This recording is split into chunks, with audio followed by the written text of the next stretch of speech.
And then there's times where I look at myself and I say, I admonish myself not to get caught up in, I've met people my age who seem much older than me. And one of the qualities that seems true about that is people being very stuck in their ways. As you get older, you get kind of stuck in a groove. And I really don't want to be that person. I want to be someone who's open to growing. And so when Natalie wants to grind her heels in and say she's right, what I want to do is listen for where she is right?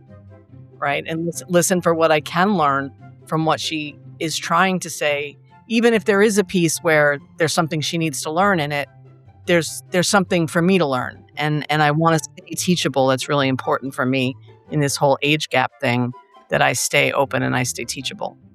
Welcome to Normalizing Non-Monogamy, the podcast where we interview incredible people from all over the world to hear their personal journeys of self-discovery through the lenses of love, sex, and relationships. Our mission is to show people that they're not alone and to inspire them to embrace their true selves so that together we can open minds and live authentically without shame. We believe everyone's story is powerful and beautiful, yet it's important to remember that everyone does life a little bit differently and that the views and opinions expressed by our guests do not necessarily reflect our own. Additionally, we aren't doctors. Please consult a medical professional for anything regarding your health that you might learn about on the show. Enjoy! Welcome to episode 454. We're Emma and Finn, and this week we've got our fourth and final, for now at least, interview with the team from the Kink Collective. This week we're bringing together the two founders, Joshua and Kat, from episodes 451 and 452, along with Natalie from last week on episode 453 for a beautiful look into how they run a business, live together, and are all romantically and sexually intertwined in various ways. Yeah, this is an incredible conversation and super powerful. And just a quick note, you do not have to have listened to the past 3 weeks to get a lot out of this conversation, but we definitely recommend that you go check it out. Yes. We are super excited to jump in, but before we do, just a quick reminder, the Kink Collective is a community and educational organization dedicated to helping successful people build successful relationships built on the philosophy of people before kink and the idea that who we are comes before what we do. You can learn more about the Kink Collective, see photos of these three awesome humans, and find links to all of the incredible work that they do over in the podcast show notes over on our website, normalizingnonmonogamy.com. Just click on the podcast tab. And of course, these three also stick around to answer some bonus questions for our premium subscribers. If you're not familiar, our premium subscribers get ad-free podcast episodes plus a 10 to 15 minute bonus episode every week where our guests answer some fun extra questions and give us an opportunity to get to know them even deeper than we do during the regular interview. You can sign up on the homepage of our website at normalizingnonmonogamy.com for just $4 a month. And with that, it's time to go talk with all three of these incredible people and jump into the interview for all of you premium subscribers. And for anyone else, we do have a couple of announcements. The first one is that we've got an awesome event coming up tomorrow. That's August 27th. If you happen to be listening to this on the day it came out, we are doing in-person speed friending in Oakland, California. So if you happen to be in the neighborhood, or maybe you were just thinking, hey, it'd be great to fly to California for tomorrow, we would love to see you. Our in-person speed friending is a great way to meet new friends and build community in a low-pressure environment. We host the event at an historic LGBTQ bar in downtown Oakland. It's a wonderful place, and afterwards, they have karaoke. They do. So you're going to want to come check it out. Probably worth buying a flight if I do say so myself. So yes, again, that is August 27th, tomorrow. You can find links to buy your tickets in the show notes. And if you can't make it out here by tomorrow, no worries, we got you covered. We also do a virtual version of this event, and our next one is coming up Friday, October 2nd. It's pretty much exactly the same as the one in person, other than the fact that we do it on Zoom and we use breakout rooms. And there's no karaoke afterwards. That's true. It's not. But they're super fun. We've been doing it for years, and it's a great way to meet incredible people from around the world. You can find more information to join our virtual speed friending on October 2nd in the podcast show notes, or head over to our website, click on the events tab. And we also want to remind all of you that we host a community full of over 300 people socializing and supporting one another every single day. We host the community on a platform called Mighty Networks, and we have monthly community support Zoom calls, monthly virtual workshops, and in-person events as well, all for less than $10 a month. You can find out more about our community and sign up over on the community tab of our website. You know, one other perk you get when you're a community member? Yes. You do know. I do know. Do you know what I'm about to say? Do you think they know what I'm about to say? I don't know. Oh man. You get free access to our premium subscription. So Yes. you would get those bonus questions plus ad-free listening when you're a member of our community. So just one of the many perks. Check it out. We'd love to have you join us. And the last thing we want to tell you all about is our favorite way to get tested for STIs. Yes, we have a favorite way, and we think you will too as soon as you try stdcheck.com. It is fast, it's easy, it's discreet, and when you use the links on the resources tab of our website or in the podcast show notes, you save $10, making a 10-panel test only $129. This is truly MNI's favorite way to get tested. We've been using it for years. Otherwise, we wouldn't tell you about it. We don't blow smoke up your ass. We believe in this service and love it. So check it out. Save yourself $10. Get an STI test. Tell all the people that you're fooling around with so they know your sexual health status, and be great sexual health stewards for the greater community. And we also I pleaded my case pretty well, I think. You did pretty good. Yeah. You should all go check it out. Do it. Do it now. And finally, we wanted to remind all of you to please reach out to us over on the Contact Us tab of our website. We would love to hear from you if you have any questions or comments for us, and especially if you would like to be a guest on this podcast. A reminder that you do not need to have a platform or be a coach or be a therapist or anything like that. You can just be you. We would love to talk with you and have you come on and share. So just reach out to us and let us know. We prefer you would just be you. Yes. The whole point of this podcast is to let people like you know that you're not alone. So come on, share your story, and we will make it happen. And with that, let's go and talk with the Kink Collective. Well, welcome. This is exciting. Yeah, this is an exciting one. We welcome back Joshua, Natalie, and Kat. We've talked to each of you over the last 3 weeks, and now we get to talk to all three of you together. So welcome back. Thank you all for being here, and thanks for joining us again. Thank you for having us. Thank you for having us Thank back. you. Really happy to be here. Yeah. All right. Well, we're going to just have some fun with this because we don't get to interview triads very often, and it's always a delight when we do. So, maybe for anybody who foolishly didn't listen to your individual episodes, let's maybe just give them a quick 1 to 2 minutes of who each of you are and what brings you here today, and then we'll sort of dive into your triad dynamic. So, Kat, how about you kick us off? I knew you were going to ask for me first. Hi, my name is Kat. I live in New York City with my two partners, Natalie and Joshua. Obviously, that's what we're talking about today. I'm from New York originally. I've lived in Florida, Illinois, and California in turn before I moved back to New York 15 years ago. I'm the co-founder of the Kink Collective. We're an organization that helps people to reframe their relationship with sexuality. And we do it through the lens of introspection and connection and communication. And we live with our two dogs, Princess Penny Pancakes and Neo. And yeah, I mean, I'm just really excited to be here and happy for an opportunity to share with everybody my fabulous relationship. Love Awesome. These two lovely people. Amazing. Yeah. Well, Kat set the bar high for you two. So who would like to take it next? Natalie. Joshua's pointing at Natalie, so go for it, Natalie. I'm being ordered. That's right.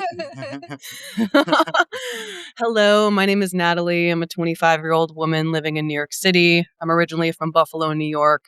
I've lived in a few different places and continents since then.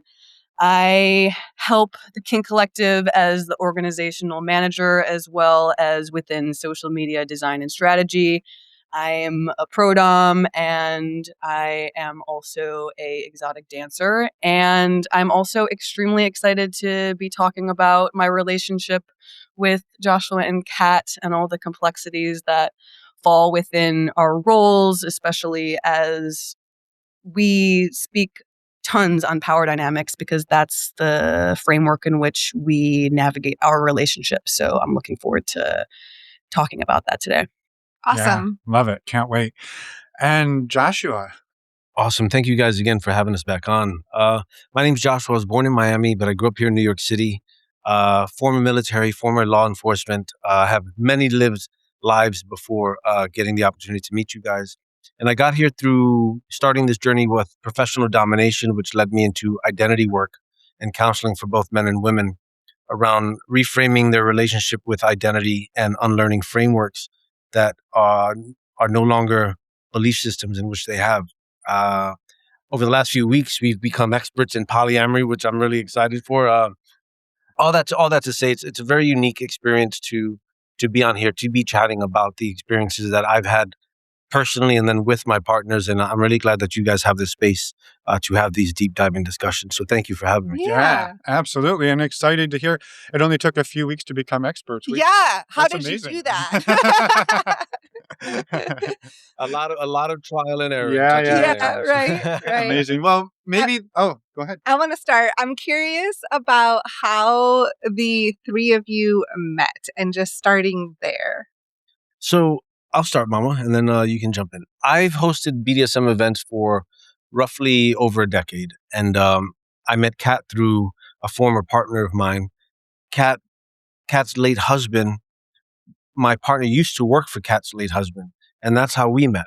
Was through the they were sitting Shiva for her husband who passed away, and then I ended up meeting Kat and learning about the way that Kat who also has been doing events for the last decade plus around swing community and kink. And when we met, there was a lot in alignment that we had in principle and practice for the events that we hosted. And my partner and I then stepped in to help Kat as however we could. My relationship ended, and Kat opened her doors for me to stay at her space. And through that period of time, our relationship developed very quickly and deeply in a way that I hadn't been able to experience with others. Kat gave me space to unlearn a lot of my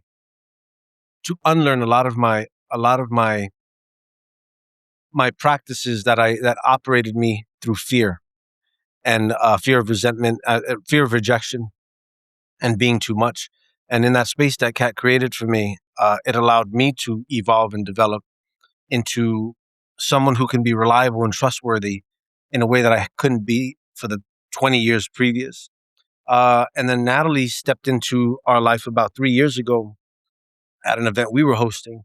And when I met her, she carried a level of intention in which I don't see in a lot of people. And a part of myself deals with potential. I operate under potential. Like when I connect with a person, I'm going to deal with you with the abilities that I see in you, whether you see it or not. And Natalie and I had this real open conversation within the first 2 meetings. And it was like we were able to put our connection and our intentions and expectations on the table in a way that I had never been able to experience before or facilitate because I wasn't there yet. And I give all that thanks to Kat. Mama? I don't know that I have anything to add to that. That's a pretty solid story of how we all met. That's the nutshell version of how we all got to know each other and got connected. Yeah, love that. Well, and I think so. Maybe the next place I'd love to go is sort of 3 levels. So the first would be like, what is, and you don't have to remember all these. I'll bring them back. Just kind of like giving you a heads up of what I was kind of thinking is like, what is your sort of relationship? The 3 of you look like a high level, how you sort of move around it, and then today, and also like what do the different power dynamics look like within the 3 of you? And then I'd also love to just sort of like talk about like what does the day-to-day look like? Because I think that's just a piece that is really curious for a lot of us is like how do 3 people live together, run a household, run a business, maintain intimacy and connection and all of that. So maybe we start at the like what is high level the way that the 3 of you are connected look like? So what I like to say is Kat handles the finances. She's the boss because she decides where the money goes. She's the most responsible one here. Natalie is our manager. It's funny because in our power exchange, I'm her master. She's my slave, but she's my manager. And she keeps me on track. And she helps keep me and Kat on track because she stepped into the Kink Collective in which Kat and I co-founded. Our intention through that program is to ultimately change the world through awareness and sexuality. But that's a whole nother story. Natalie manages real well, and she has a real big picture that she can see that is hard for us to see because we've been so much in the trenches of this Kink Collective business for so many years now. So she provides us a lot of relief. But the way that I like to put it, and you guys can jump in and add, is whoever is the most competent in whatever task is at hand is the one in charge. Mhm. So Kat does the finances. Natalie does the administrative managerial things because has that capability. And I, for the business end, I do a lot of the program development, and I get to create the education. On the personal side, though, in the household, when you guys want to jump on that? Yeah, what I was going to say is I stepped foot into Joshua and Kat's relationship. So they had a relationship for about 5 years before I walked in and became an addition. So how I view it is the same way I view the organization, People Before Kink. So we are who we are before what we do. So ultimately, in terms of power dynamics and how we navigate one another, is that we are human before any role that we occupy and any role that we negotiate. So what we spoke about on our conversation and in our conversation was about acknowledging power in relationships, and power lives in all relationships no matter whether you're willing to acknowledge it or not. But that just allows us to move through our relationships and our roles with much more ease. So Joshua said it right. Whoever is the best in the leadership position, depending on what we're doing, has the authority, and the others are there to listen and do what is asked of us.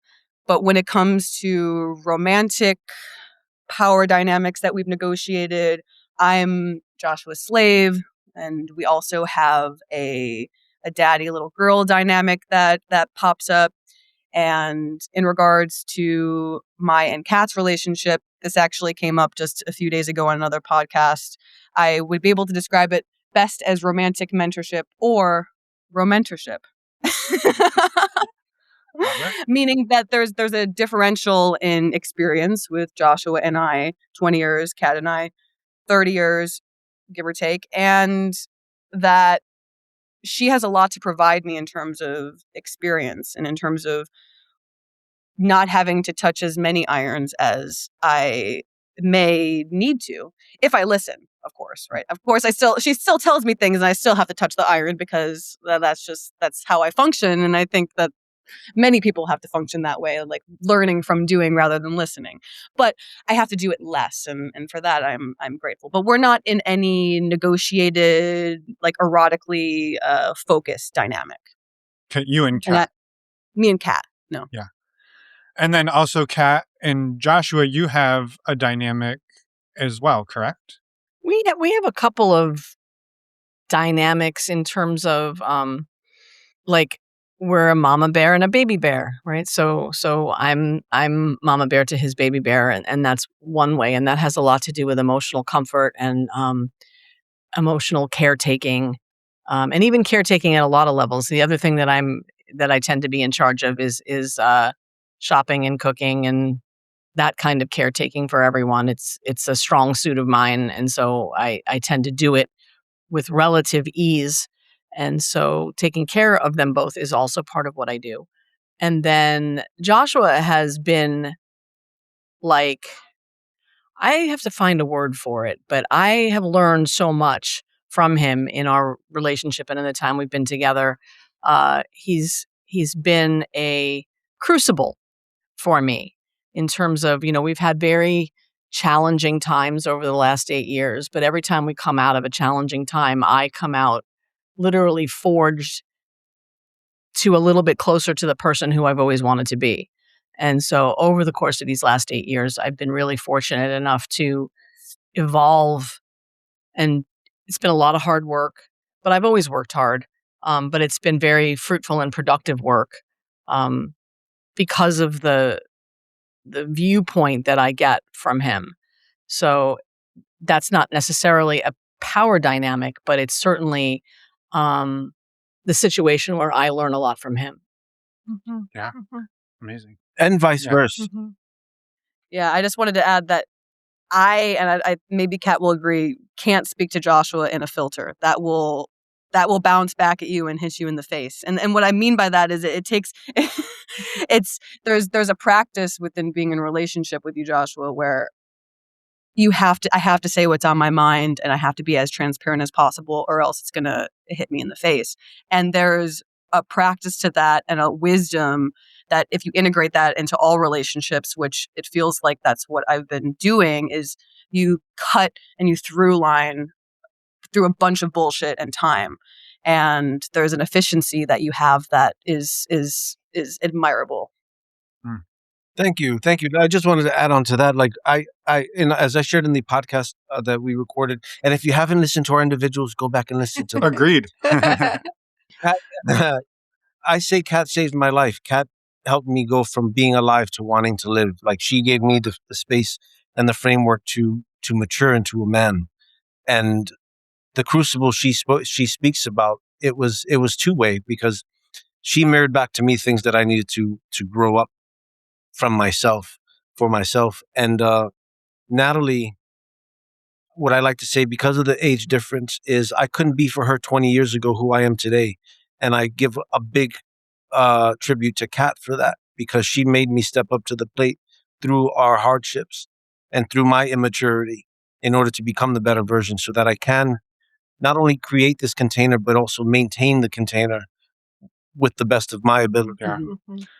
Yeah, I love that. I'm a little bit curious too in this, since we've just touched on it pretty early here around the power dynamics and the age differences, and I'm just curious how, if and how the age gaps play into power dynamics, and how the three of you have navigated that, and like what that journey has been like for three of you, being right. There's an age gap between Kat and Joshua, and then another step down as well to Natalie. And so there's like 3 age gap relationships all happening at once. And I just think that's really incredible. And I'm curious how it's been for the 3 of you. Yeah. I imagine that there's a lot of times where it's like great and beneficial. And then there's also times that there's challenges, right? Like I imagine that it's both.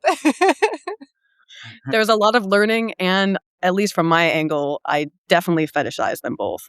Absolutely. Well, can you speak to that a little bit, Natalie? Because I think that's really, really beautiful to throw out there, because it's, I think there's people out listening being like, oh, well, this is just some fetish thing. And like, but the power in it, acknowledging that is huge to say like, that is part of it. And I'm not going to fucking lie to you about it. Yeah, no. And it's true. I have no issue saying that as a truth for myself, but there is always a learning curve, right? And that's the beauty of it. I'm constantly learning about how I can be a better person. I'm through lining information, and I'm also getting like whiplash sometimes, because in some ways there's a part of me that wants to feel like I'm right. In my head, there's a part of me that wants to like throw down the towel and be like, no, I'm right. And there's the learning where I have to retract from myself and know that there are people in front of me who have gone through this experience more times than me and have learned and integrated wisdom longer than I. And there's this reveal that I have within myself that I have to negotiate. And it's a really beautiful negotiation that I can have with myself when I'm willing to do so. And it presents to me a mirror about why I want to like oppose, why I want to object.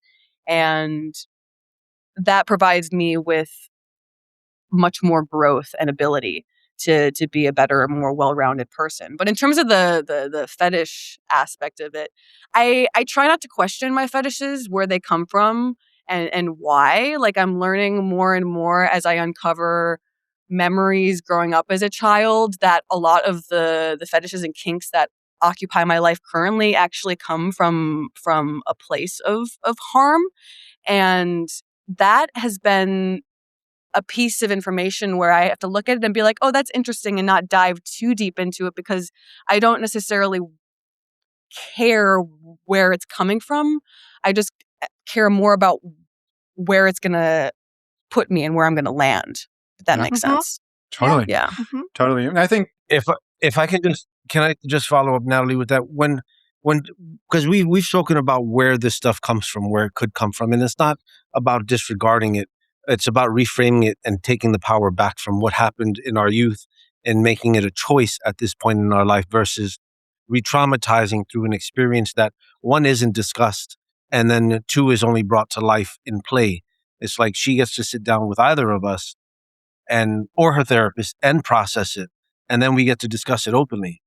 And sometimes it plays out in its own ways, but that's here nor there. Yeah. Well, one of my favorite things to be like is, wait, you've been eating pussy longer than I've been alive? It's so hot. Yeah, well, and I come back to just acknowledging it, right? And I think that to me is so powerful to be able to say, right, it's not this like, oh no, that's not there, but to be like, it is there. Here's how we navigate that. And like it sort of like takes away the power from it and like gives the power to you to do what you want with it. I don't know. I just think it's really incredible. Yeah. I'm curious your perspective on this too, Kat. Well, I've had about 100 thoughts since Yeah. this conversation started. Yeah, the three-way conversations can be challenging in that way. So yeah, jump in anytime. Yeah. One of the things I feel compelled to comment on is just the depth and breadth of the "I've been alive longer than" piece. Because when you're the oldest of the three, there's a lot of "I've been alive longer than" pieces that I don't talk about because I don't want to be that person. But it's a fact nonetheless. There are times where Joshua and I look at each other and go, "She's 25." That happens sometimes. And then there's times where I look at myself and I say, don't, I admonish myself not to get caught up in, I've met people my age who seem much older than me. And one of the qualities that seems true about that is people being very stuck in their ways. As you get older, you get kind of stuck in a groove. And I really don't want to be that person. I want to be someone who's open to growing. And so when Natalie wants to grind her heels in and say she's right, what I want to do is listen for where she is right? And listen for what I can learn from what she is trying to say. Even if there is a piece where there's something she needs to learn in it, there's something for me to learn. And I want to stay teachable. That's really important for me in this whole age gap thing, that I stay open and I stay teachable. I love that you said that, because as Natalie was saying that, I was like, I see both sides of this, right? There's like, yes, there is all this wisdom, but wisdom doesn't necessarily equal quote unquote right? Like your wisdom is sometimes for you, and what's right for you may not be right for Natalie or Joshua, or what was right 20 years ago for you isn't today. So it's just like, I love that openness, like the malleability to be like, yeah, I mean, I've been doing it this way for a long time and maybe it's worked, but like, well, what's this new way? Or is it different for somebody else than it is for me? So I just, well, and that it's admirable. That it can be a conversation, right? Yeah. That like, this is my perspective based on X, Y, and Z. And the other person comes in, this is my perspective based on X, Y, and Z. And then talk about it. Like you have different lived life experiences. Yeah. Brilliant. For me, just to add on to the age gap thing, what I get to take away from Kat, and I've had to learn, is to trust her and to trust her experience. Because when we first got together, I was still reacting to a lot from past experiences, from my inability to be myself. And Kat, with her time and her patience and her wisdom and her lived experience, was able to create space for me to unlearn and unravel these parts of myself. Also, another thing is, as time progresses, my relationship with my body's changed. And that's something I have to be mindful of with Natalie as time goes on. And Kat and I have had similar conversations around our bodies too. Like, we're no longer who we once were. And one of the cool things I get to see with Kat is she's surrounded by youth, and it keeps her youthful. Because I've seen groups of people in their 50s, and they act like life has passed them by already. And Mama's here, and she's fucking firing all 6 cylinders, which is incredible. Another thing that I have to remember throughout this is that Natalie is younger than me, and that there is a lack of experience, lived experience, that just you can't substitute that. And so sometimes when I'm at my ends of trying to explain something, it's like she just doesn't know yet because the time hasn't been put in. What she also brings with her is the vigor and foresight. Like she has a different vitality for life and experience than I think was beaten out of me 10, 15 years ago. Also with this time and the age is more freedom, because I understand what more boundaries are for myself and wants and needs. But I also get to build language with them because they're coming from two different ends of the lived experience spectrum from where I'm at. And I while I communicate one way, how they receive information isn't the same. So I get to adapt and learn that. And there was another note, but I can't read my handwriting, so I'll end with that. I was gonna add as well that context and background, I never realized how important it was until I realized how important it was. Meaning, I've come to Kat many a times in regard to, because sometimes Joshua has an extremely authoritative tone.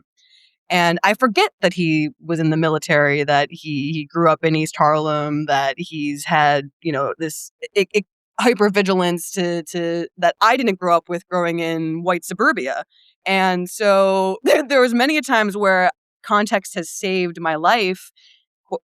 That's like dramatic, but where I had to navigate, he's this is actually coming from a place of love and care and affection for me, and this is the way that he's trying to protect.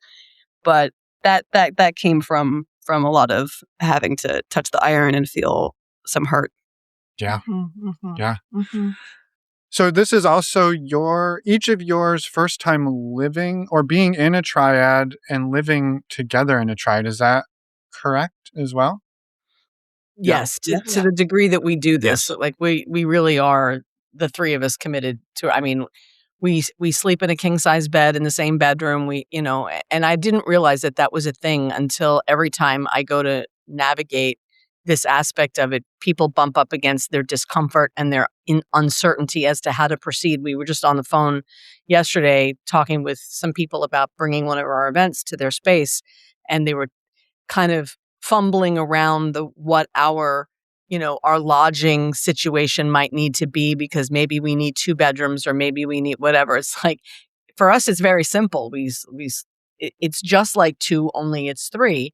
And we navigate that, I think, relatively easily. But I recognize that from the outside looking in, it can be hard to understand or hard to know, what do you do? Like, how do you do it? Like, we literally do everything like 2 people do, only we do it as 3 people.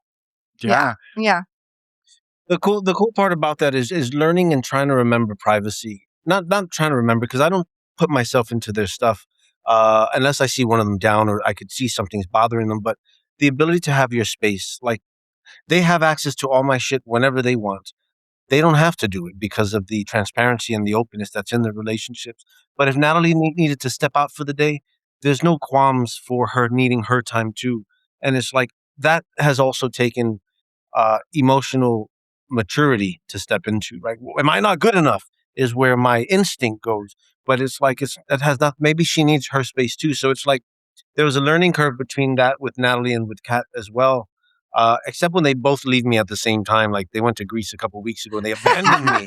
The emotional labor that went into that. I also want to say that I can understand why people fumble on the whole sleeping arrangements scenario, because I fumbled on it for an extended period of time. So I can imagine why people would be like, I think that in polyamory, sleeping arrangements are often a pretty persistent boundary that maybe come up in conversations. So I can completely understand. I had a difficulty navigating who's allowed in the bed when I'm away, who's should I have my own room to have my own space? Should I not? And then, but that took time for me to be able to work through on my own, until I realized that I could take it at face value, and a bed is a bed is a bed. Mm-hmm. Yeah. Yeah. Yeah. Because initially she needed her own space. She slept in her own bed, and I would alternate between the 2 beds. And that was actually causing stress on my side because I felt like one would feel like I'm prioritizing one over the other. And it's like, that's not what I'm intending on doing. But as Natalie said, everyone had their things to work through to understand what this was and what this wasn't. And at the end of the day, we end up turning the king size mattress sideways so that we have more length, more width than length, because we're both, also, all of us are short. So it's like we need to capitalize on this space. Yep. Yep. Brilliant. Well, and I think it brings up maybe another conversation around like, how do you each like make sure you have time for yourselves as individuals and time for each of your sort of dyads, even if they're not necessarily like a sexual one, but just like your time together to build the connection as pairs of two. As and a logistical question of like, how big is the space that you live in? Is there enough space for that? I think most people are like, yeah, it's New York. It's got to be 250 square feet, maybe 275. No, we're very, very fortunate. We live in a 2,000 square foot, 3-bedroom, 2-bath apartment. And additionally, we have an 1,100 square foot studio that we work out of that we're able to have access to all the time.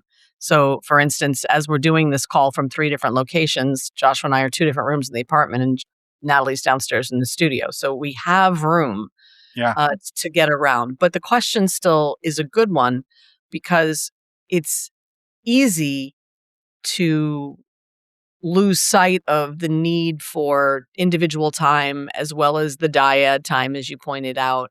I mean, some of that we get built in. Like, I'm going away tomorrow for a 2-day retreat, and Josh will be with Natalie for a couple of days, and then Natalie's going away, and then Joshua and I outside. So sometimes our schedule just builds it in for us, which is nice and makes it easier. And I can't speak for either of them, but for the most part, I don't really feel any lack. I don't really feel any, I mean, I think sometimes I wish Natalie and I had a little bit more time. But for the most part, it just, everything flows okay. And it is relatively easy for me. And I don't know how they feel, but for me, that's what's true. Thank you, Mom. I feel that way too. And what I'm thankful for is they're both very mindful about the other person's time. Kat has reminded me to take Natalie out for us to go out and spend time and go out to dinner or a movie. And Natalie's done the same. She's nudged me and say, hey, you need to go do this shit. And it's like, correct me, because the truth of the matter is I'm so focused on the business, and I've been so focused on the business. Before focusing on the business, it was survival mode and focusing on the business, right? So it's like everything was on fire and I couldn't really concentrate on the relationship. So they've been supportive of each other, of ourselves, and of me in ways that I'm extremely thankful for, because when I have something in my sights, that's all that's in my sights. And I believe in our conversation, I spoke about just not I feel as if though I've resented the relationship a little bit with both of them because of how I prioritize work and what I'm doing instead of spending time laying on the sofa with Kat or going on a walk with Natalie or riding the fucking e-bikes like she wants to ride around the city. But it's like, that's true though. It's like, I could do better. And I'm aware of where and why it's not happening. I think this is the first time he's saying that out loud though. So now you guys can call me on it, please, because that'll help me step away from the work. Yeah. I have 2 things to add there. Go ahead. One, that we are working on time management, and that has been something, at least in my, what I'm looking at currently in my life. I'm trying to manage my time and have more intentional time as well as more intentional rest time. So in the past, I've needed more one-on-one time with Joshua in order to feel secure in my relationship with him, but that doesn't necessarily feel the same way anymore. I mean, if we get alone time, like Kat says, because in our schedule, it's incredible, and it's nice to be able to reconnect, but it's not necessary because it just happens. Like, I'm not stressed about if I'm going to ever have it again. There was a time where it's like, I don't know if I'm going to have it, because there was also a lot of other partners. There was many more people in the picture, and the schedule. Sometimes I saw him and I was like, I don't know if I'm going to see him for another week, another 10 days. It was a bit more complicated then, but I don't have that same experience now. And 2, Kat, Joshua's going to start making dinner once a week. We've spoken about it. I'm sorry, what? That's true. That's true. Yeah, Natalie, I was voluntold to make dinner I'm once a sorry, week what? now. Yeah. Yeah. Also, if I can just point this out, because I believe one of the questions on the one-on-one was about my opinion on poly or something like that, or like, do I recommend it for people? If you just listen to what Natalie said about how she felt about not knowing, I don't want to do that. I don't want to be the cause of that. I don't want to introduce more of that shit into my life, into the relationships I have, whether they're friends or intimate partners. Like, I don't want to have a person thinking there's scarcity to this. And it's like, I think you just highlighted another reason why this is so important for me, that to really be intentional with where I put my time and my energy, because I don't want either of you feeling like that. When am I going to get alone time with them? It's like, no, that's you guys deserve better than that. And a stronger sense of commitment or dependency. You can depend on me to be there. I think So I apologize that you've gone there. I think there's something about the quality and the value of our relationship, the three of us, that feels elevated to the point where, and this is not because I have really good language around it, but lesser or not as important, not other relationships have sort of taken a back seat in a way, due to the reality of there's only so many hours in a day. There's, work takes up a large chunk of our time, energy, and attention. And then there's a sacredness and understanding, like the value of the time that's left and how do we want to spend that. And I think there was a period of time where there were a lot of other people involved in the fringes, but that only ends up serving to take time away from what's more essential. And I think we've all come to terms with that at some level, in a way that I think is really valuable. Yeah. So for what that's worth. And then I also felt compelled to say, in the wake of Joshua's assertion about being single-minded of purpose, that the other thing the three of us live with are 3 diagnoses of ADHD. We all have it, and so that's an added an added layer of dealing and understanding what each partner needs in order to be able to function. Mm-hmm. Well, totally. And I would imagine there's, and I guess would love to hear all of your experiences on this, but like, I imagine in one sense that can make things really challenging because you have 3 people navigating this, but it also probably injects a lot of empathy for one another to be like, okay, yeah, it doesn't feel great, but I also kind of get it kind of feeling with that. But I'm curious how that actually shows up for the 3 of you living together, building a business together, and building life together. Yeah, well, talking about it helps, and knowing when each of us are struggling and why is where the empathy and sometimes the sympathy falls into play, because at least from our conversations, it shows up for us in different ways, but having the acknowledgement of how and when is helpful, because I know it's not that they're doing their best and their intention is not one of hurt. And that's having the information is wisdom here. For me, I'm late to this party. I got diagnosed very late, like very recently. And for me, there's been a lot of shame involved with the symptoms that are ADHD. It turned out are ADHD for me, where I thought that I just wasn't trying hard enough. And so I get a lot of inspiration from watching the 2 of them walk through it and cope with it. And so I'm really grateful that I have the 2 of them as sort of role models for me around what is it like to walk with this and to be okay. Yeah. If I can just add to that, BDSM provided us these permissions as well as frameworks and structure. And I say that because the work that we do, if we're out there teaching people to do this in their relationships and we're not doing this shit ourselves, that's a problem. And that's what I did with my profession and not my personal relationships. I was teaching them how to do it, but I was afraid to do it at home. We do the shit at home. it's the stuff that we've done at home that we've made these programs with, because it's like, it's not just theory. We're doing this shit in real time. And it started with me and Kat. How do I take, and this is what it was. Wow. Awesome. How do I take what I was teaching my clients, which I had no fucking courage to do? I meet Kat, and now's the opportunity to implement the shit I'm teaching. Well, what am I teaching? I had to reverse engineer all of the work that I was doing to create a structure that Kat and I had to implement. And it was very much about the BDSM stuff. It was all the structure. It was like, it was all there anyway. Am I doing it was the issue. And I wasn't until Kat created that space for me. And she was like, I'm here. And then it was like, then the work began, and it went for years of unlearning. And by the time Natalie shows up, when we met, we had that conversation. Listen, I'm going to speak to you in a way no one's ever spoken to you. I'm going to be straight up, transparent, and truthful, and I expect the same in return. If I feel like I'm not getting that shit, it's not going to work. Do you agree? She was like, yes. Very summarized conversation. But those words were said. And it was like, cool. Well, now let's do this. Let's talk about what we want.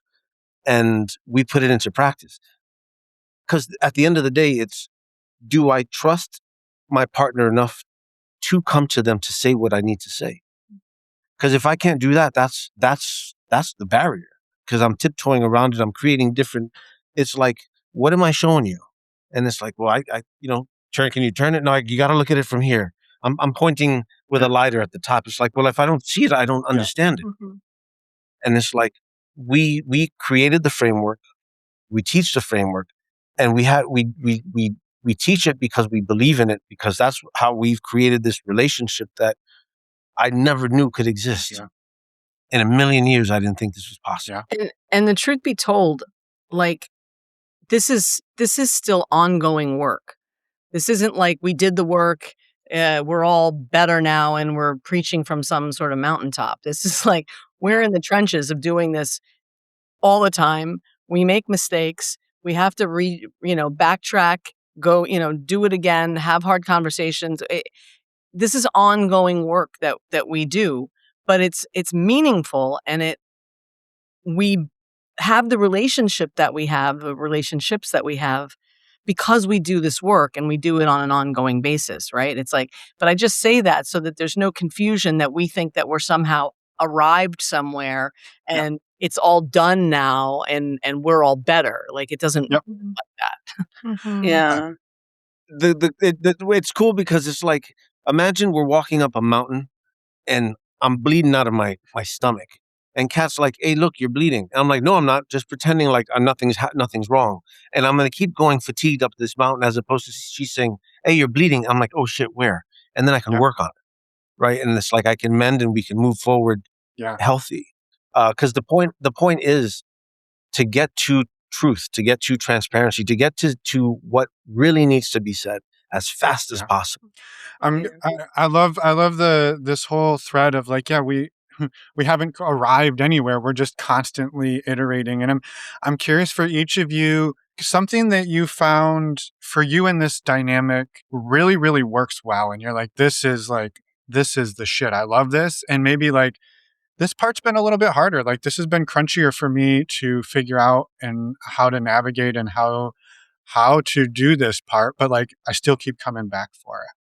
For me, one of the tools that serves me well is pausing, getting quiet, listening, giving both of them the space to be and to speak and to do what they need to do, and for me to not take it personally.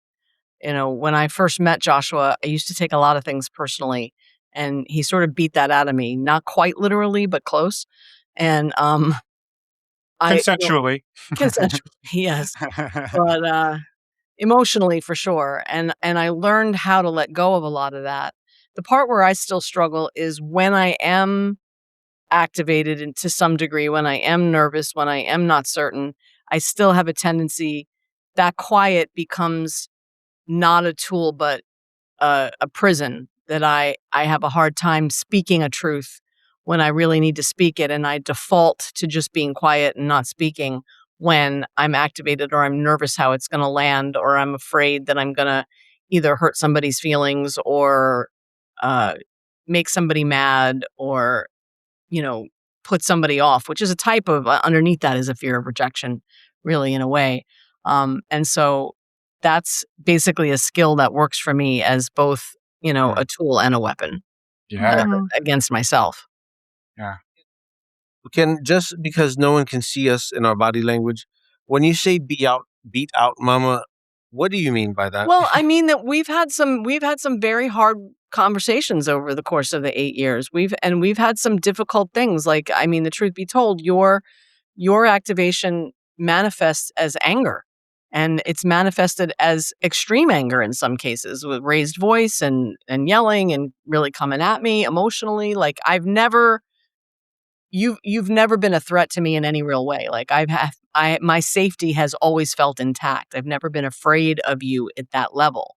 But emotionally, being come at like that has been very hard, and it usually has happened when you haven't feel heard and when you've been trying to tell me something at a lower level that I just was so obtuse I couldn't get it, that your your voice language and your body language would escalate trying to make your point to me.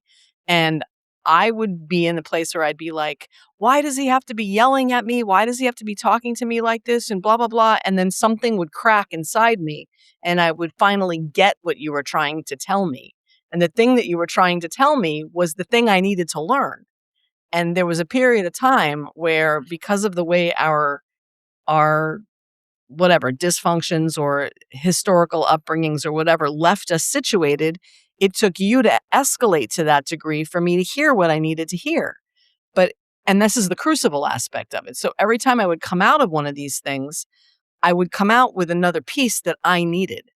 So sometimes in the throes of it, sometimes people who knew me would say, why are you still doing this? And I'd be like, because I'm still learning and growing, and because while it may not be ideal, I could always see this handwriting on the wall about how our challenges were perfectly overlaid so one could learn from the other. But that isn't to say that it was easy. There were a lot of times where it was super challenging and super hard, but we always came out the other side, and I came out with another piece of something about myself that I couldn't see before, with another skill that I didn't have before. With another insight that had been escaping me.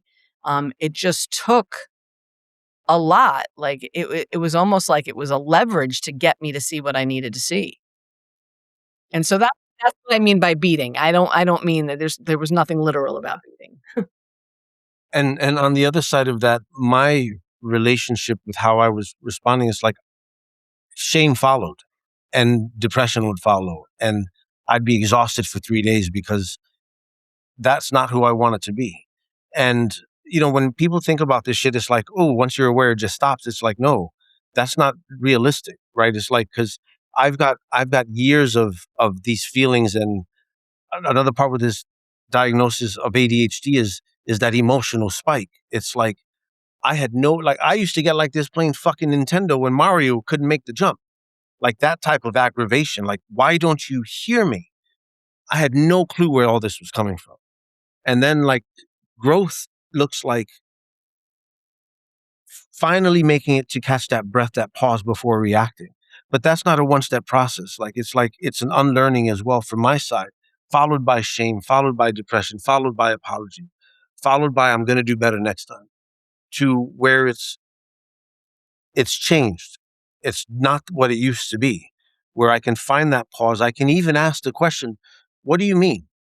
As opposed to taking personal offense to it like I'm invisible. And I think it comes back to that whole neglecting, but that's another story. So it's like, this work isn't like we're just sitting down and fucking, like, a lot of emotion runs behind this. Because what I shared earlier as well is I see people in potential. And that's another wall that I hit. That's not just a superpower. Like, that's a lens that I view a lot of people in. And Kat's been my partner for years. And I think that's one of my things is I deal with her in her potential, and that can be unfair. However, she's fucking, it's like she does it. And it's, and she's done it, and she's led me, and she's held it, and she's held my feet to the fire too. But it's like, this work isn't pretty. No. It's not pretty. Thank you for letting us share. No, I will just say I'm like really grateful that you both touched on this and shared on this, because I think it's a pattern that's familiar, where it's you get angry, and it's like it's not even anger that's the real feeling. It's fear. It's I'm afraid I'm not being heard. I'm sad. I'm scared, and it manifests as anger. And then when it passes, and even if what actually, to me, what sucks about this sometimes is like you tend to get, quote unquote, the result, but afterwards you're like, but it feels like shit. That's not the way to get to that result. There's a better way. There are different ways. And like, then you're in a shame spiral. Both people don't come out of it. Nobody comes out of that feeling better. And I love to hear that you've found ways to do it different, to do it better. And, people couldn't see this, but when you said like, it's different now, and Kat was nodding pretty emphatically, like this has shifted. And being able to have these real conversations. It wasn't just like, hey, day one, Natalie moved in, we turned the bed sideways and everybody slept in it and it was great. Like this is real relationship shit. Right. And we're gonna come back to you, Natalie, in just one moment. But while we're on this thread, what for Joshua and Kat, like, what was it like then after going through a lot of this, then to have Natalie join in the way that she has? Like, I imagine it's changed your relationship. Well, I tease a lot that Natalie stands on my shoulders when it comes to this relationship stuff, because I've learned a lot about Joshua and how Joshua functions and what Joshua needs and how that works. And I've been able to share that with Natalie. So when she runs into something where they're butting heads, and I can see in the way they're communicating with each other where the sticking point is, I'm usually able to pull Natalie aside and share with her, this is what this looks like. This is what's happening. We did that when we were away at one point, and they were having a text exchange, and I was able to basically translate Joshua for Natalie so she could understand what was happening. And then she was able to like make a course correction that got to sidestep any further aggravation, because needs were met and things were said in a way that people could hear. So Yeah. I think there's just a benefit that comes from me having spent 5 more years doing what I'm doing with Joshua, and then being able to share that with Natalie. And as Joshua is more than adequately indicating, he's not the same person now that he was 8 years ago. Yeah. Right. Yeah. So that has a lot to do with it too. Yeah. Romanticship. and also I think you downgrade yourself a little bit, Kat, because I don't think it's necessarily just the time that you've spent in the relationship, but it's the work that you've done to be able to untangle, again, hurt versus harm, like actual being in a position of not being safe and not feeling safe, the differences. And so I don't necessarily think it all dumbs down to the amount of time you've spent with Joshua in the relationship, but the amount of work you've been able to do to simplify the truth from what's actually happening versus the perception of what's happening. Well, thank you. And that is a lot of it too, becoming clear about the difference between real and perceived, actual harm, like she just said, hurt and harm, real danger versus perceived danger, those kinds of things. And that is that I've done a lot of work. I've put in a lot of time and energy around being able to do that kind of work. And then that's the kind of stuff that I'm happy to share with anybody, because what's the point in, if I've touched all the irons and have learned from it, then, one of the things that's true for my age is I would like for them to benefit from what I've been through so that the path is shorter and more direct for them. Like, Yeah. I don't want them to get to my age and be learning what I'm learning now. I want them to learn it sooner. Yeah. Beautiful. Yeah. Kat's like the detangling spray that you put in your hair. And she gives you she puts the detangling spray in your hair, and then she gives you the comb and you brush it out. But she helps with the detangling. But you have to do the work to actually, get the knots out. Brilliant analogy.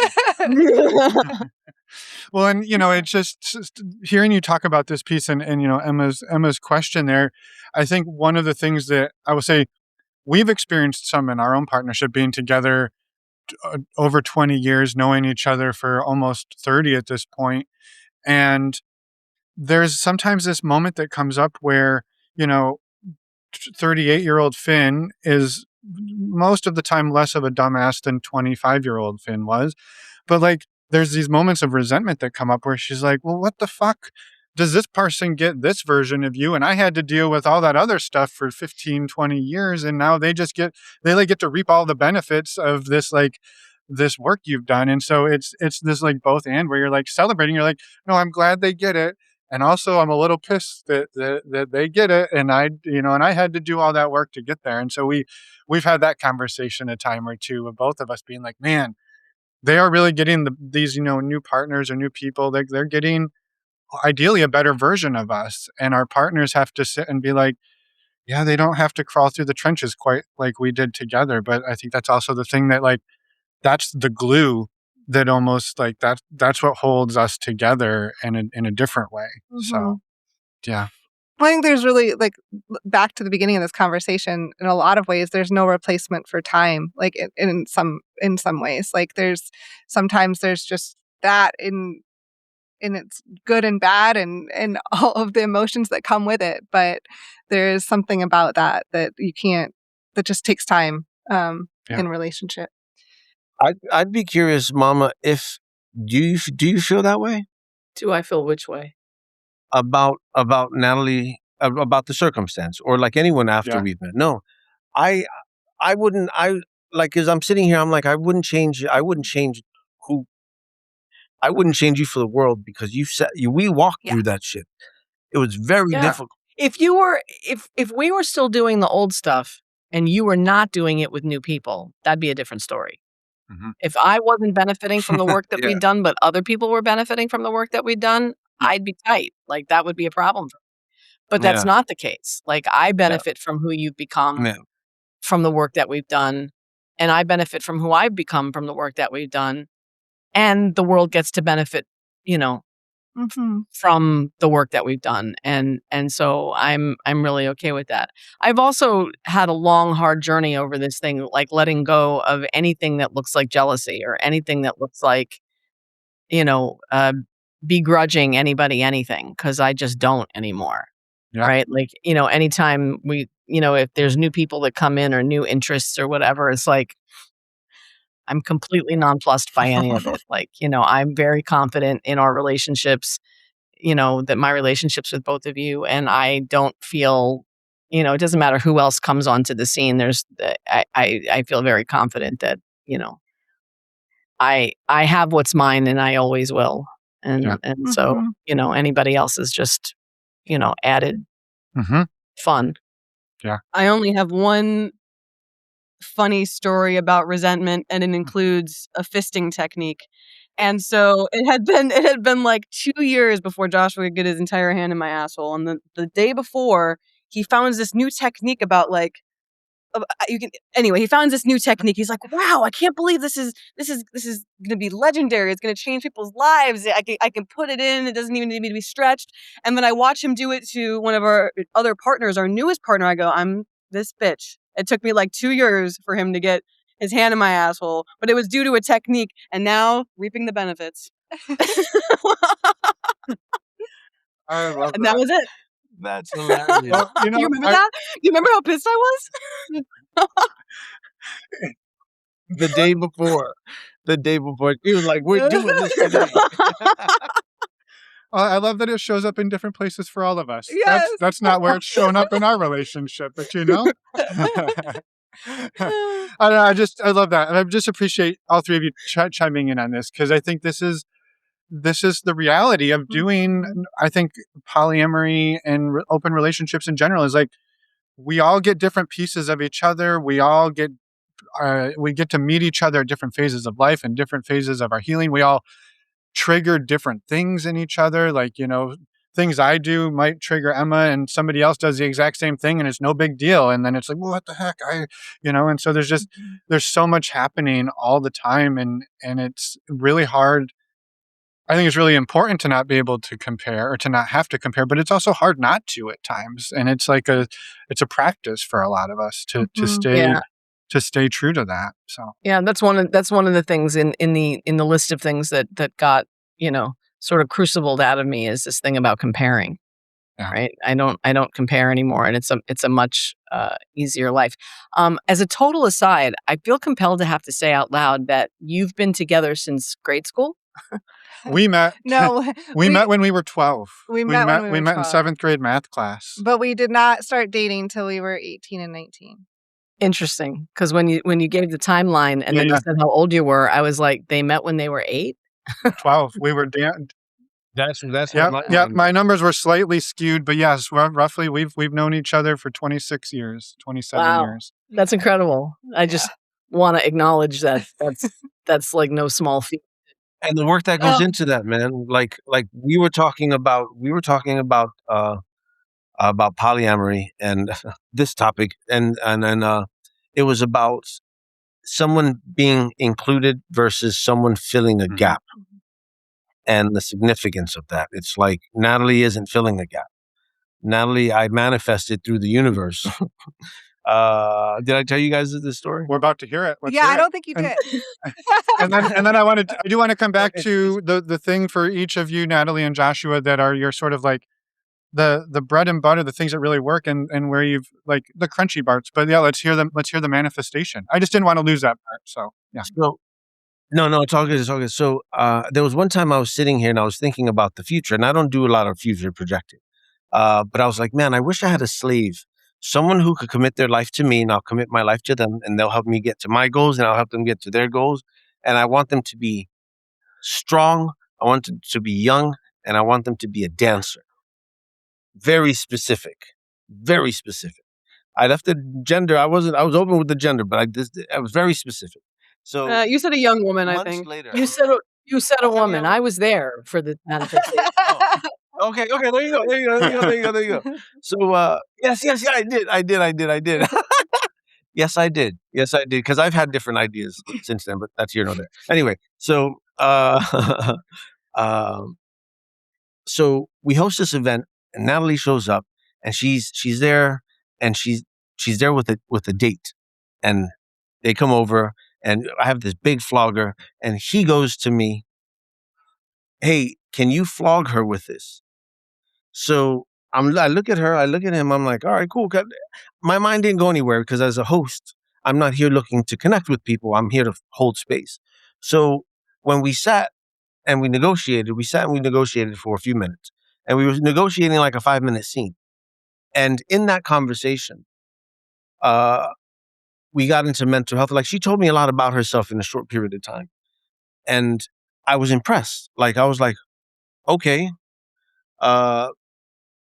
there's not a lot of people who work on their mental health intentionally at such a young age. It's like people wait till their fucking 40s and 50s with another 20, 40 years of it before addressing it. And I was like, cool. So she gets on the spanking bench. And back then there was 6 of us, right? It was me, Kat, and then a few other partners and submissives. And she gets on the bench and she arches her back. And I looked at all my partners and they were all looking at me, and I was like, this is it. And then we met a couple of days later for a walk, and she told me about all of her markers, and I told her about all of mine because it was a similar story around this manifestation. And I told her about the manifestation. I was like, well, you know what? Fucking let's give this a shot. Yeah. And I took one look at that scene in progress, and I was like, there we go. Everyone was like, an hour less, a week for us all.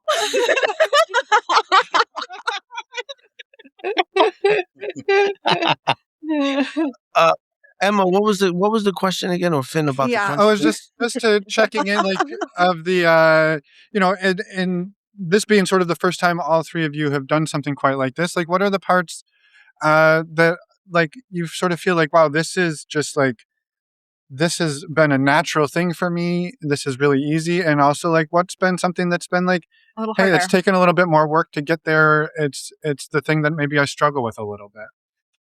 The habits, like the personal habits, the small things, like leaving the fucking clothes hanging in the bathroom, leaving wet towels on the floor, putting fucking wet towels on, shit like that. For me, what works. No, Sorry, no, continue. no. I mean, I have my things. Yeah. We all have our things, right? What I think some of the biggest conflict is generational. It's how she responds to what I'm saying. If she responds to what I'm saying, or if she even fucking hears what I'm saying, right? It's like, hey, can you put the cup in the sink? Yeah, the cup's empty. What? What? It's like there's just some lost translation stuff. But then, as I've learned over time, it's like it's an auditory thing, and her hearing what I'm saying, it's like I'm not used to that because we're just learning each other. She's evolving, I'm evolving, and it's just, I think it's a generational thing. For me, what works well is the division of time, energy, and resources. I don't have to do everything, nor do I expect them to do everything. And so that really worked well into my schedule, into my life, is having that freedom and ability to not have to worry about everything that I may need to worry about if I were by myself or if I was just with another person. So having 3 people really divides the time and energy and resources into what feels like equality and freedom. What is difficult for me is the difference in cultural backgrounds, and that's specifically within me and Joshua. And I realized this a couple months ago, is the difficulty is growing up with a different set of cultural expectations as well as environment expectations. And I think I hinted on that earlier in the background and context piece. But that has been the most challenging. It doesn't necessarily come up with me and Kat, but I've noticed it as actually the root for a lot of our friction is the fact that when he grew up, he was told one thing is wrong, and when I grew up, I was told one thing is wrong. And as we were on vacation with my father, I told him that Joshua thinks that saying what is extremely disrespectful, and my father says it all the time. If he doesn't hear, he's like, "What?" And it was like a year or so ago where he told me, Joshua, that I had to not say that, and because it was disrespectful. And as I told my father this, he's like, "Oh, I cannot wait to visit with him again." It's like I'm gonna grind his gears. No, listen, I love her father. Her father, he gets me. He gets me. Him and I, we're very eye to eye. The point's well taken though with some of the cultural stuff, right? And that's the kind of stuff like, I always say like even having different definitions for one word can be the cause of so much strife, right? Like having like that's a perfect example. When someone says what, Joshua perceives that as being disrespectful, and there's environments with which that's not disrespectful, right? So when you don't The tone matters too. The tone matters too. Because it's not inquisitive like that. It's not inquisitive like that. It's like, what? Like you missed my question to you. Like, what do you like? What? No. It's just not the word. It's the phrase. What? Like, how dare you speak to me without looking at me in the eyes first? No, that's how I receive it, right? That's Right. that's how I receive right. it. But were you told growing up that was wrong and disrespectful? Like, would you? Oh yeah, Okay. 100%. Because what I was told is, excuse me, Mhm. or could you repeat yourself? Because what has a very particular tone to it. That, excuse me, like I Right. missed something. Versus, And the point ends right? up being that if you weren't raised with the same set of constructs, then you have a very different relationship to that one thing. And while awareness doesn't automatically make it better, it certainly makes it a lot better than not having the awareness of what the difference is. Yeah. And I think, in terms of suburban, whatever, Natalie and I just have our backgrounds are more similar. So we more naturally come by the things that we understand or the things how we relate to things. more readily the same. And Joshua's background was a little bit different than both of ours. And so, Yeah. But I think it's really insightful to be aware that has a lot to do with, I had a relationship once where we were butting heads, and then we finally realized that one of us had the dictionary definition of a particular word and the other was going completely off a connotative meaning of the word, and they weren't the same. And so when one person was saying, banana or whatever the word was that we were using, one person saw it as an affront and the other person had no idea what the other person was talking about until we beat it all the way back to, well, what do you mean when you say banana? What are you trying to communicate? And then when both parties spoke to it, it was like, oh, we don't have the same definition of the word. And so we're using it differently. One person was using it very benignly and the other person was seeing it as a weapon. And, there's so much difficulty that can come just from that. Yeah. Yeah. I'm thankful that they've created space for these conversations. It's like, whenever there is that question, it's like, what do you mean? Can you? Yeah.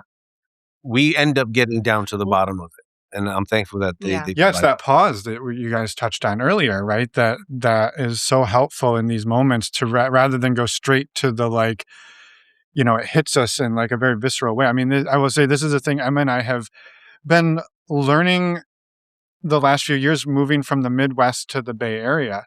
And there are some very different communication and cultural differences that there's a lot of time. There is some great, it's helpful that we're both in it, because there'll be times where we'll be even in a group chat with somebody and they'll say something and we'll both be like, what the fuck? That is, usually because we're way too overly nice with our Midwestern.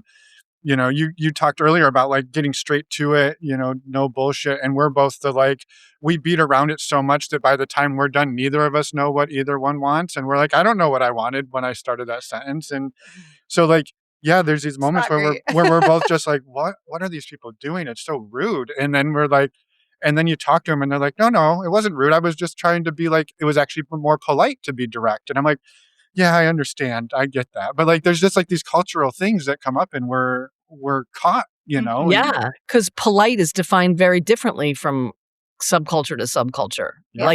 Even within the United States, of subculture to subculture. Polite in the South is very different than polite in the North and polite out West, right? Yeah.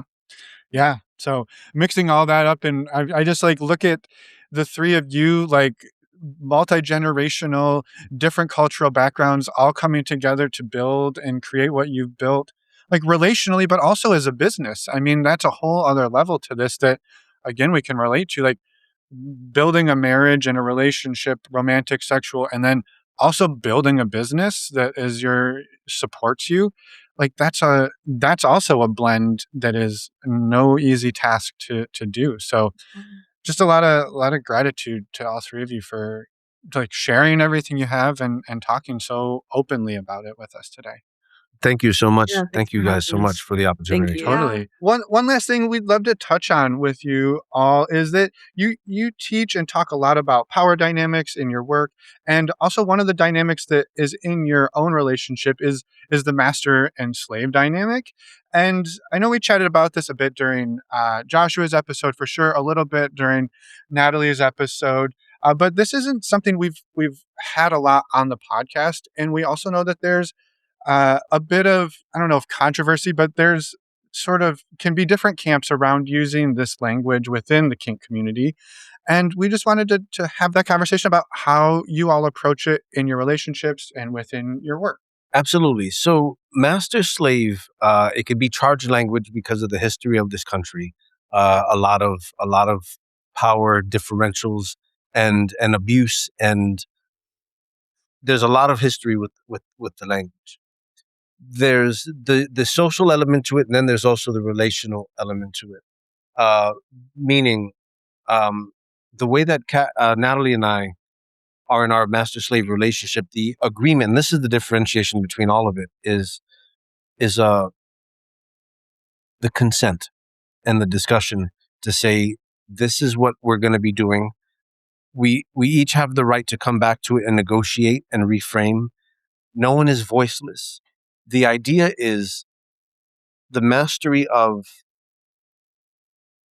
the lived experience. And it's not even to say life, but just to say that I'm a little further along than you are, and you're allowing me to lead you through this journey into sexuality, identity. Through our agreement, it's life.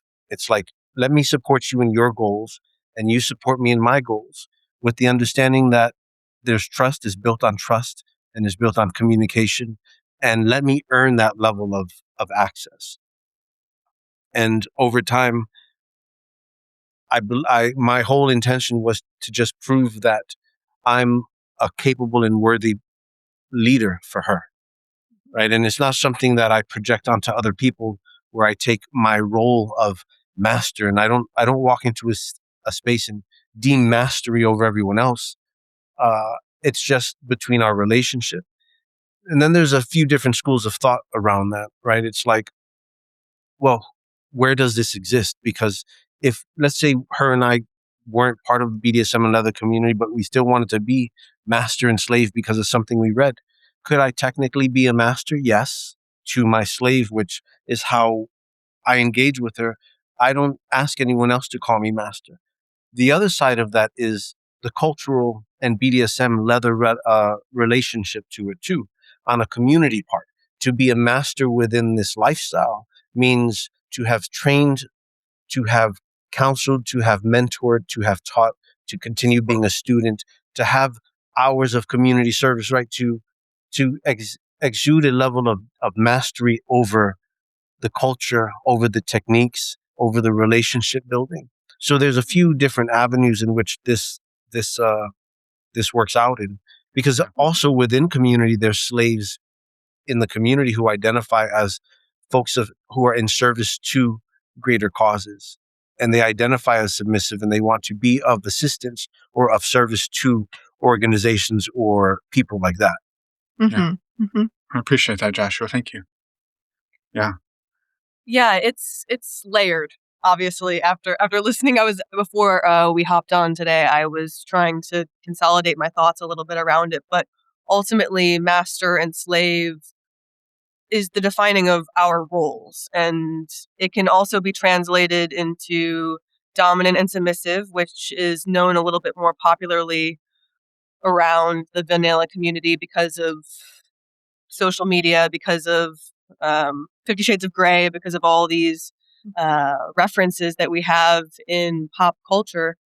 But how I've defined it, and this is largely because of Joshua, is teacher student or leader and follower. And that's a lot more digestible than master slave. And I think charged is an excellent word that you use for it because of our upbringings, and there are definitely instances where I have difficulty saying that word if I don't know for sure that I'm in a safe environment to do so, and that I'm not going to be judged, or I'm going to be immediately put into a category of people. So ultimately, if I feel that way, I'm gonna say that I'm a submissive to a person, that I'm in a power dynamic, and I'm gonna fall back on the word submissive. But for me, slave is it's multidimensional, and it's a higher dimension of being in submission, and it's less about what I'm told that I need to do and more about what I'm determining that I need to do based off of the experience and the time that I've spent with the person that I'm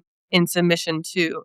So I'm making a lot more decisions based off of my anticipation of what he needs versus what I'm told from him that he needs, which can become complicated.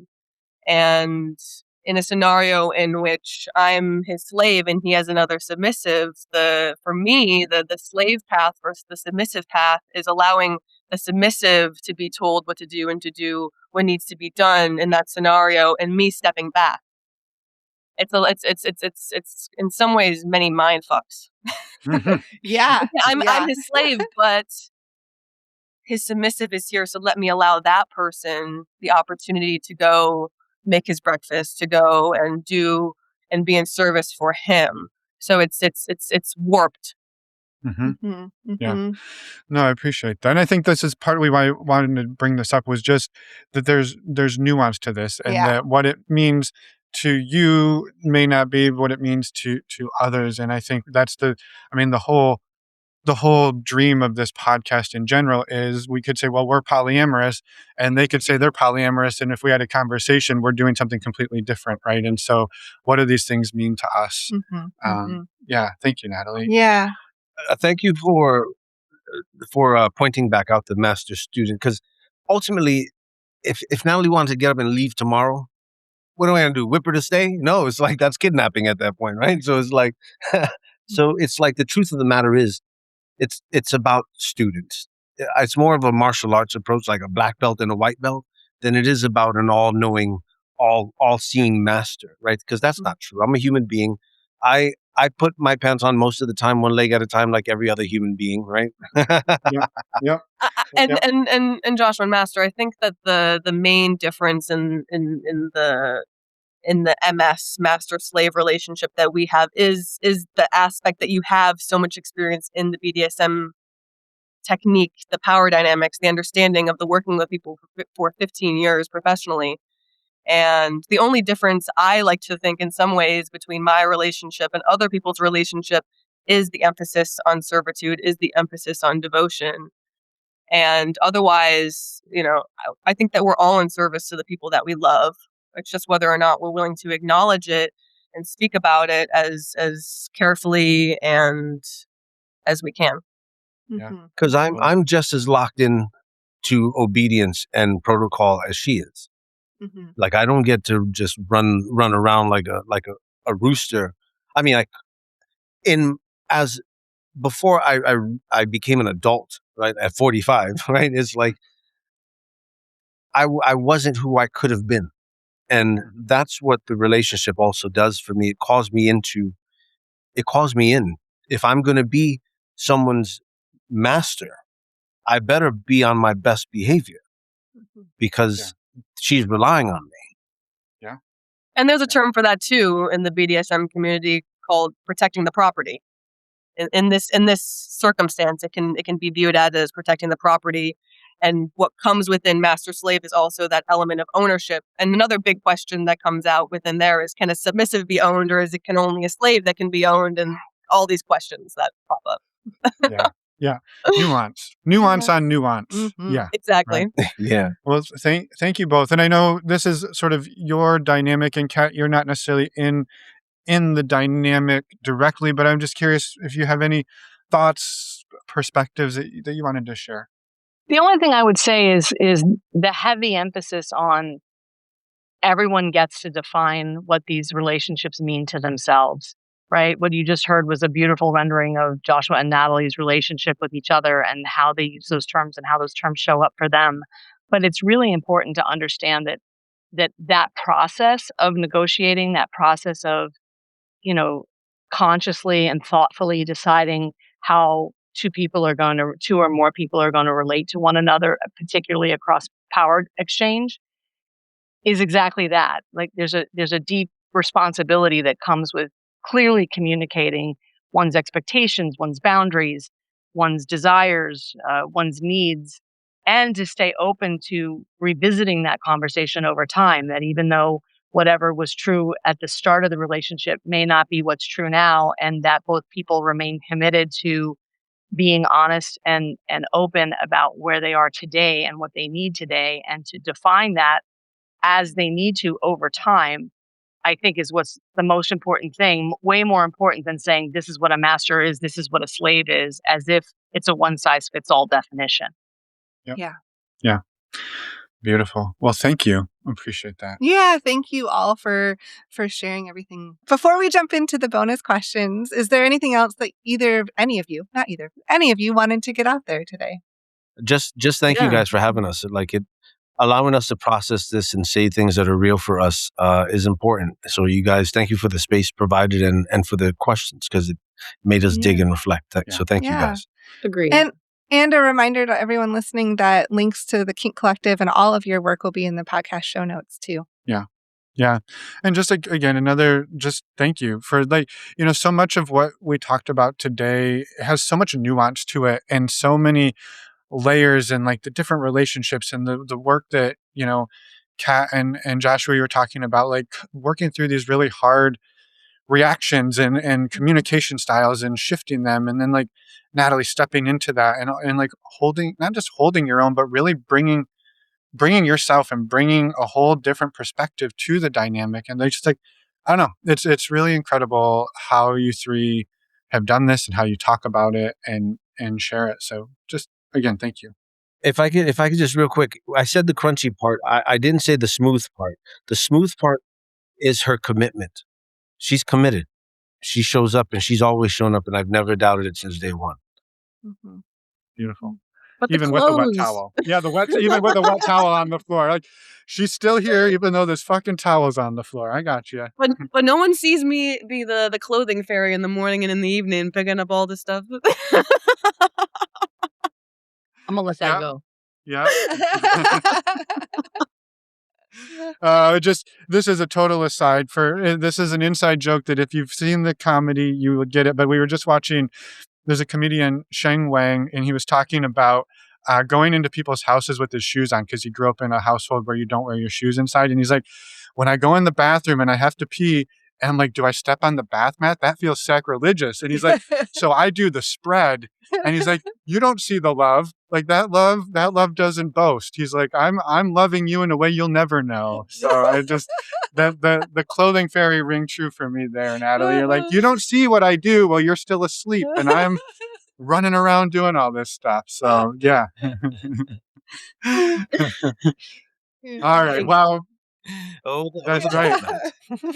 All right. Well, bonus questions coming soon to a podcast near you in just a minute. Thank you, all three of you, for this wonderful conversation. Yeah. Thank you. Thank you, guys. And we're back. Thank you so much to Joshua, Kat, and Natalie for coming on and sharing your story all together. It was absolutely wonderful to talk with you and so much fun. Yeah, and thank you for the last few weeks for sharing all of your individual stories and for all of the amazing work that you do. A quick reminder to everybody listening, you can learn more about the Kink Collective using the links in the podcast show notes or head over to thekinkcollective.net. Go check it out. And bonus questions. Ooh, bonus questions. That's right. If you are a premium subscriber, you can head over and listen to our bonus conversation with these three. And if you're not, well, you still can. It'll just take you an extra stop on our homepage. Scroll down there. For $4 a month, you can join and listen to not just the bonus questions for today, but all of the bonus questions from 2026. Yes. And if we had them in 2025, you'd be able to listen to those ones too. But we didn't. But we didn't. So you just get all the ones from 2026. And before we let you go, we wanted to remind you all a couple of upcoming event dates. The first one is tomorrow, if you're listening to this when the date came out. That is August 27th. It's our in-person speed friending in Oakland, California. This is such a great way to meet new friends in person. And we also do a virtual speed friending event and our next one will be Friday, October 2nd. Mark your calendars. Come join us. More information about both of these events is over on the events tab of our website. And next week, guess what? Another interview. We'll be back at it. Next week, we're talking with Becky. Fantastic conversation. Becky was actually the workshop facilitator of 2 of our workshops this year. So you can find more information about those under the workshops tab of our website. And you can come back next week and listen to Becky's story. We will see you then. Bye, everyone. Thanks for listening.